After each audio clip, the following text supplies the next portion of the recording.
O Evangelho segundo Marcos. Convocando ele de novo a multidão, disse-lhes: Ouvi-me todos e entendei. Nada há fora do homem que, entrando nele, o possa contaminar. O homem é o que o contamina. Se alguém tem ouvidos para ouvir, ouça. Entrou em casa, deixando a multidão, os seus discípulos rogaram acerca da parábola. Então lhes disse: Assim vós também não entendeis? Não compreendeis que tudo o que de fora entra no homem não o pode contaminar? Porque não lhe entra no coração, mas no ventre, e sai para lugar escuso? E assim considerou ele puros todos os alimentos. E dizia: O que sai do homem, isso é o que o contamina. Porque de dentro do coração dos homens é que procedem os maus desígnios, a prostituição, os furtos, os homicídios, os adultérios, a avareza, as malícias, o dolo, a lascívia, a inveja, a blasfêmia, a soberba, a loucura. Ora, todos estes males vêm de dentro e contaminam o homem. Levantando-se, partiu dali para as terras de Tiro e Sidom. Tendo entrado numa casa, queria que ninguém o soubesse. No entanto, não pôde ocultar-se, porque uma mulher, cuja filhinha estava possessa de espírito imundo, tendo ouvido a respeito dele, veio e prostrou-se-lhe aos pés. Esta mulher era grega, de origem cirofenícia, e rogava-lhe que lhe expelisse de sua filha o demônio. Mas Jesus lhe disse: Deixa primeiro que se fartem os filhos, porque não é bom tomar o pão dos filhos e lançá-lo aos cachorrinhos. Ela, porém, lhe respondeu: Sim, Senhor, mas os cachorrinhos debaixo da mesa comem das migalhas das crianças. Então lhe disse: Por causa dessa palavra, podes ir. O demônio já saiu de sua filha. Voltando ela para casa, achou a menina sobre a cama, pois o demônio a deixara.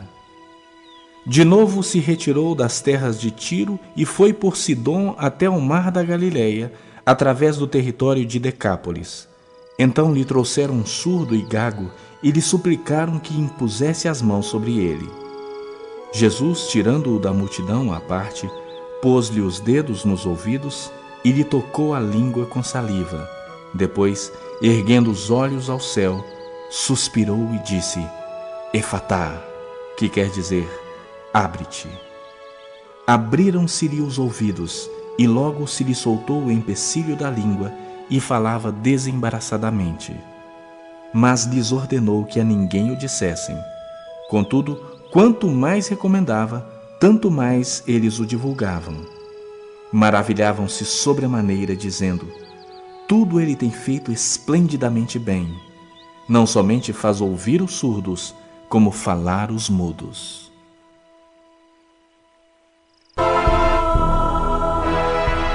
O segundo livro de Samuel,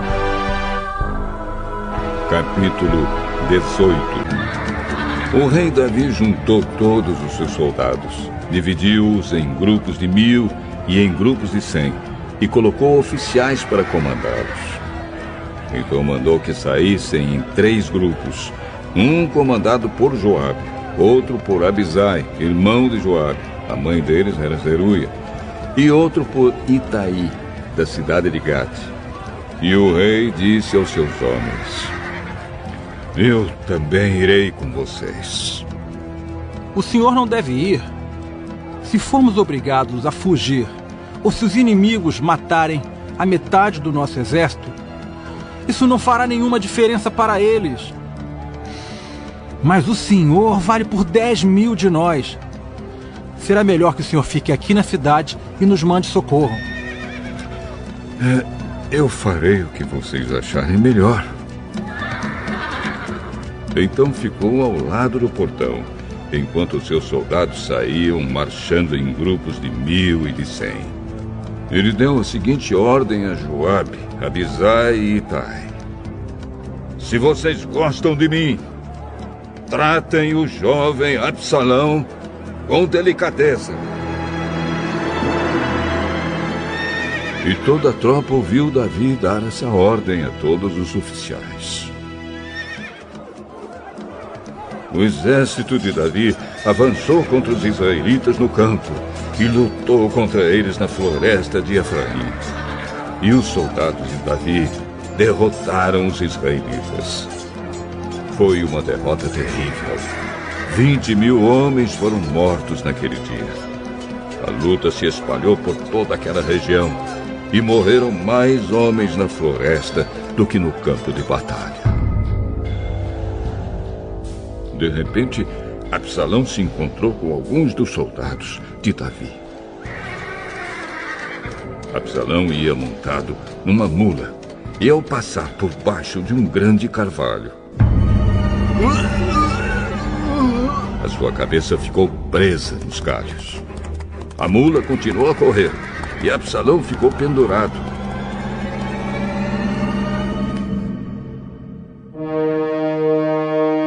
Um dos homens de Davi viu Absalão e disse a Joabe: Eu vi Absalão pendurado num carvalho. Você viu? Então por que não o matou ali mesmo? Eu teria dado a você 10 barras de prata e um cinto. Mesmo que o senhor me desse 1000 barras de prata, eu não levantaria um dedo contra o filho do rei. Nós todos ouvimos o rei ordenar ao senhor, a Abisai e a Itai: se vocês gostam de mim, tratem o jovem Absalão com delicadeza. Se eu tivesse desobedecido e matado Absalão, o rei saberia disso. Ele sabe de tudo, e o senhor não me defenderia. Eu não vou perder mais tempo com você. Então Joabe pegou 3 lanças e as enterrou no peito de Absalão. Enquanto ele ainda estava vivo, pendurado no carvalho. E 10 soldados de Joabe cercaram Absalão e acabaram de matá-lo.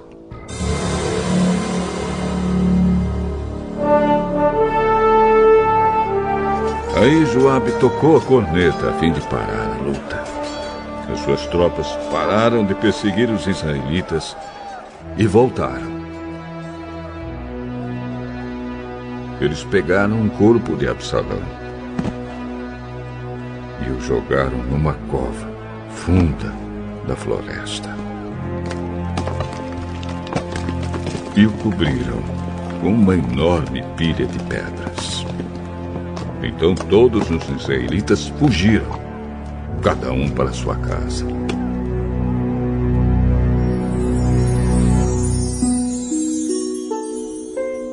Quando ainda vivia, Absalão construiu um monumento para si mesmo no Vale dos Reis, porque ele não tinha nenhum filho para manter vivo o seu nome. E deu o seu próprio nome ao monumento, que até hoje é conhecido como o Monumento de Absalão. Então Aimás, filho de Zadok, disse a Joabe: Deixe que eu vá correndo dar ao rei a notícia de que o Senhor Deus fez justiça, livrando dos seus inimigos. Não. Hoje você não vai levar nenhuma boa notícia. Outro dia você poderá fazer isso. Mas hoje não, porque o filho do rei morreu. Então disse ao seu escravo etíope: Vá você e diga ao rei o que viu. O escravo curvou-se diante de Joabe e saiu correndo. Aimás insistiu: Por favor, deixe-me levar as notícias também. Não importa o que aconteça. Por que você quer fazer isso, meu filho? Você não receberá nenhuma recompensa por isso. Aconteça o que acontecer, eu quero ir. Então, vá. Aí ele saiu correndo pela estrada do vale do Rio Jordão e passou na frente do escravo etíope.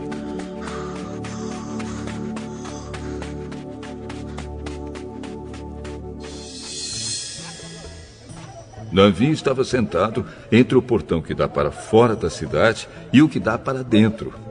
O vigia subiu para o alto da muralha e ficou no terraço do portão. Ele olhou para fora e viu um homem correndo sozinho. Então avisou o rei, e o rei disse: Se ele está sozinho, vem trazendo boas notícias. E o corredor veio chegando. Então o vigia viu outro homem correndo sozinho e gritou para o guarda do portão: Veja, vem vindo outro homem correndo. Esse também está trazendo boas notícias. Pelo jeito de correr, o primeiro homem deve ser Aimaas, filho de Zadok. Ele é um bom rapaz e deve estar trazendo boas notícias. Aimaas gritou para o rei: Tudo vai bem. Então ajoelhou-se diante dele e encostou o rosto no chão, dizendo: Que o Senhor, seu Deus, seja louvado, pois lhe deu a vitória sobre aqueles que se revoltaram contra o Senhor. O jovem Absalão está bem? No momento em que o seu oficial Joabe me mandou vir, eu vi uma grande agitação, porém não sei dizer o que era. Fique de lado e espere. Ele ficou de lado e esperou. Então o mensageiro etíope chegou e disse ao rei: Ó rei, eu tenho boas notícias para o senhor. Hoje o Senhor Deus lhe deu a vitória sobre todos os que se revoltaram contra o senhor.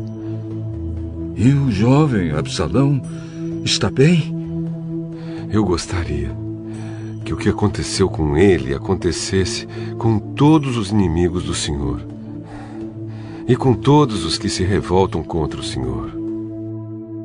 Então o rei ficou profundamente triste. Subiu à sala que ficava por cima do portão e começou a chorar. Ele andava para lá e para cá e gritava: Meu filho! Meu filho Absalão! Absalão, meu filho!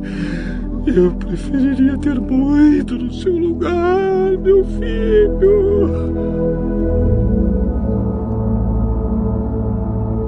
O seguinte rei da Síria será um homem muito mau, que não terá direito de ser rei, mas ele disfarçará suas más intenções e com intrigas conquistará o poder.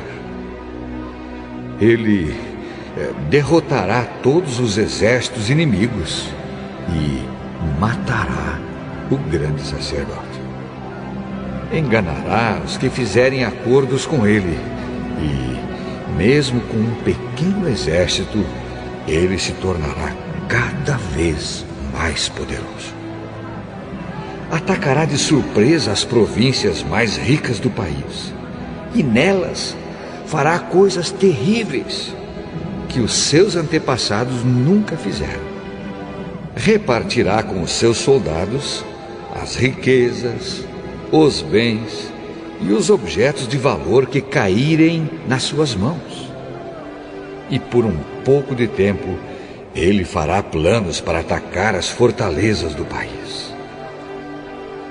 Confiando no seu poder e na sua coragem, ele marchará com o seu grande exército contra o rei do Egito. Este sairá para a batalha com um exército grande e poderoso, mas não vencerá, pois será traído pelos seus próprios conselheiros, que o levarão à desgraça. O seu exército será derrotado e muitos dos seus soldados serão mortos. Então os dois reis terão um encontro e dirão mentiras, cada um procurando prejudicar o outro. Mas nenhum dos dois levará vantagem, pois ainda não terá chegado o tempo certo. Depois, o rei da Síria voltará para o seu país, levando todas as riquezas que tiver conseguido na guerra. planejará acabar com a religião do povo de Israel e fará contra eles o que quiser. Depois, voltará para o seu país. Quando chegar o tempo certo, ele marchará de novo com seus soldados contra o Egito, mas desta vez não vencerá, como venceu na primeira vez. Soldados virão do oeste em navios e o atacarão. Desesperado, ele desistirá da luta e, cheio de fúria, atacará novamente o povo de Israel, fazendo com eles o que quiser. Desta vez, ele seguirá o conselho dos judeus que abandonaram a sua religião. Os seus soldados profanarão o templo, acabarão com os sacrifícios diários e colocarão no templo o grande terror. Por meio de bajulação, o rei ganhará o apoio dos judeus que abandonaram a sua religião. Mas aqueles que amam a Deus ficarão firmes e combaterão o rei. Mestres sábios aconselharão o povo, mas por algum tempo serão mortos à espada ou no fogo, ou serão mandados para fora do país como prisioneiros, ou perderão todos os seus bens. Durante este tempo de perseguição, o povo de Deus receberá a ajuda de alguns, mas muitos os ajudarão só por interesse próprio.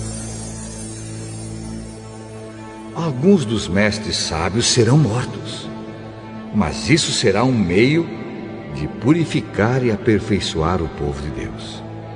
Isso continuará até chegar o fim, no tempo marcado por Deus.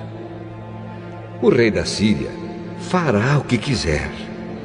Ele será tão vaidoso que pensará que está acima de todos os deuses e dirá coisas terríveis contra o Deus dos deuses. Ele fará tudo isso até que Deus o castigue, pois Deus o castigará de acordo com o que já decidiu. Esse rei não adorará os deuses que os seus antepassados adoravam, nem os deuses que as mulheres preferem, nem qualquer outro deus, pois ele acreditará que está acima de todos os deuses. Mas ele adorará o Deus protetor das fortalezas.